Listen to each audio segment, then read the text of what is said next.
What has happened in some strange, circuitous way on this journey through life is that I've become more at peace with myself. I suppose we compensate for our lives, for our lacks, if we choose to, because I felt so lacking as a child and in my adolescent years and early adult years.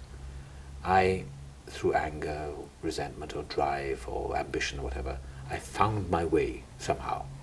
I don't actually believe I did it totally on my own. I believe in some power of life that is in us. I'm a fatalist. I believe in destiny. I believe that if we relax and let go enough, and actually do believe that our lives are none of our business, and open up, then extraordinary things begin to happen.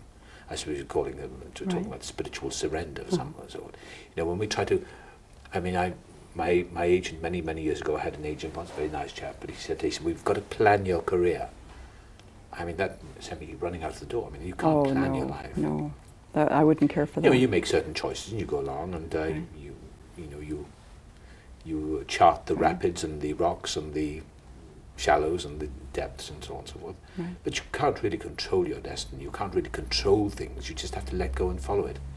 My experience for me in my life has been over the last, whatever it's been, 15, 20 years maybe, is that I feel like I've been on I got into a mystery trip on board a bus, and the driver said, "Are you comfortable? Okay, here we go."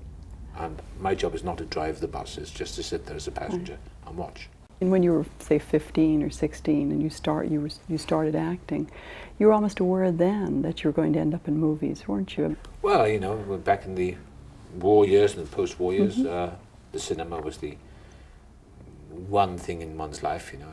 Right. My parents used to go to the cinema twice a week or maybe once a week, take me along with them. I was brought up on Humphrey Bogart movies and James Cagney, all those great Hollywood Warner Brothers movies. And it's there was such an escape for me, as it was for millions and millions of children, millions of people during the 30s and the 40s.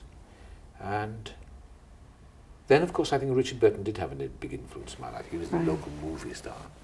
He went off to Hollywood and went off to Shangri-La, off to this lost horizons, and he used to come back tanned and glamorous and all that with his wife. And that was a trigger for me. I wanted to be like that. And I'm very grateful to Richard Burton, because I think he was a magnificent, great personality. Oh, definitely. But at the time I used to deny him, because people said there was a sort of likeness between us, but I used to pretend to resent that, but I was very flattered. But we went our different ways. I never really got to know Richard. I met him once in New York, ironically in the same play that I'd been in a year before, Equus, in New York, and Richard took over. I was really interested in the story about The Lion in Winter, when you met Katharine Hepburn. It was my first film, and there were 3 young actors my age, and in it, John Castle, Nigel Terry, Timothy Dalton, and then went on to the Bond films, myself. And Hepburn used to help us, and she used to say to me, she said, "Don't act so much, stop acting. Don't have to act. Don't use too much voice. Let the camera do all the work." And she used to say, "Watch Spencer Tracy, he was the best." And she would give us advice like that, and she was tough, and she was generous, and I remember she said something like, she said, "Isn't this a wonderful life? We are in the south of France in February, when it was 1968. She's very nice. This ancient castle, being paid for what we do. She said, "Never forget that. It's a great business." And I never forgot that. That's why I love films. I travel all over the world, do what I want to do. At the end of the day, I'm surprised that they pay me to do what I do. I have a wonderful life. What about directors? I mean, how is that? Well, I had a bit of a stormy reputation in the past, but I've come to peace with myself, I hope, and with directors. Actually, I directed something quite recently, and I was in the director's chair. I did something for George Martin. It was Under Milk Wood, and I was directing a lot of actors, and I suddenly realized the pressure, enormous pressure directors are under. And sometimes I know why they get bad-tempered and dictatorial and tyrannical sometimes, because of fear. The best directors I've worked with, people like Jonathan Demme and Silence of the Lambs and James Ivory, John Schlesinger.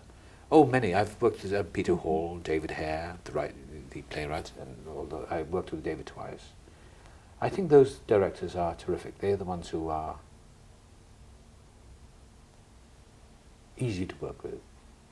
I've worked with some difficult ones. Francis Ford Coppola's a good one. I was wondering about that. Well, he's a little crazy. I mean, he's a great big right, like a big personality. bear. Yeah, and he's a.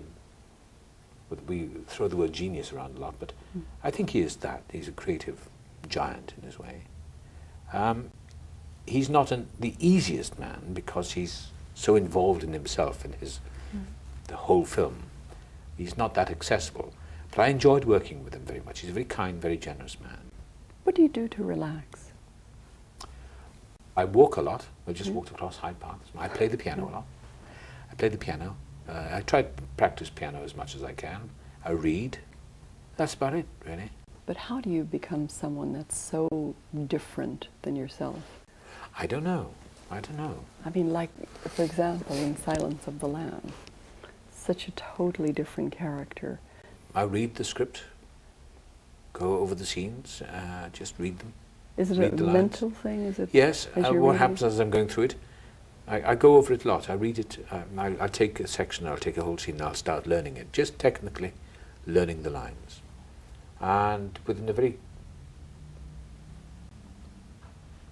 short period, really, about 6 or 7 readings of it, going over it and over it, I begin to get glimpses of it. I can hear the character, I can hear the sound of his voice. And with Hannibal Lecter in Silence of the Lambs, I actually could see him, and I had an image of him in my mind's eye. I saw what his hair looked like, and his eyes looked like, and I could hear his voice. And my task was then to begin to imitate and mimic or impersonate that inner image, the inner image of the sound and the look of him. And when I was doing Van Helsing for Coppola, and again I searched around for something, and as I was reading the part, I began to develop it. I began to sense what he looked like. I saw what he looked like. I could hear his voice. Howard's End, the moustache did all the acting.